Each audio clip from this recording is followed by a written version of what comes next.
severance to federal workers who did not lose their job, how did that contribute to a civilized society? Did you see the Globe and Mail investigative piece this week? It's very good.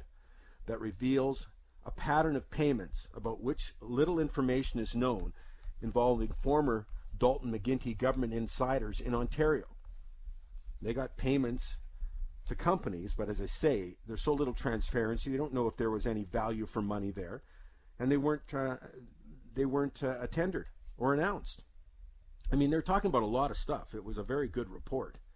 You know, things like $300,000 paid to a former chief of staff shortly after he was pushed out of his job.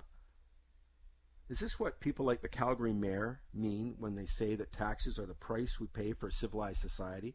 If that's the case, then Quebec must be the most civilized province in the country.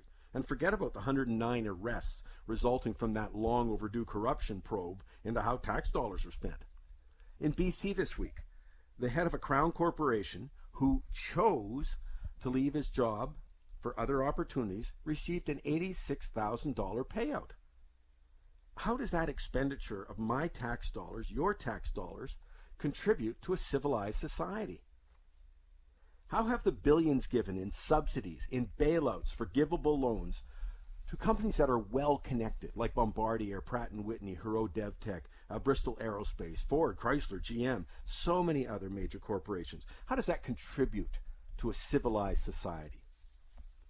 How do things like the Sweetheart deal given to organized labor, whereby they don't pay 1 cent on tens of millions of dollars earned in their investment accounts every year? They collect $4 billion in mandatory contributions a year, it gets invested.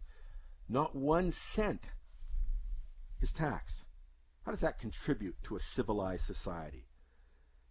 When BC's Speaker of the Legislature spent $48,000 on a touchscreen computer, something that none of us would do, no one would pay that much money if it was their own dough, how did that contribute to a civilized society?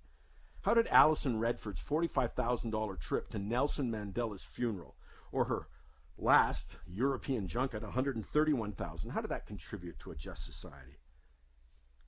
How did the over $4 billion spent on what federal bureaucrats themselves called useless and ineffective Kyoto initiatives contribute to a just society? See, I think it's high time we challenge the nonsense that rationalizes taking ever more of our paychecks. The sad truth is we have no shortage of apologists for the waste of our tax dollars.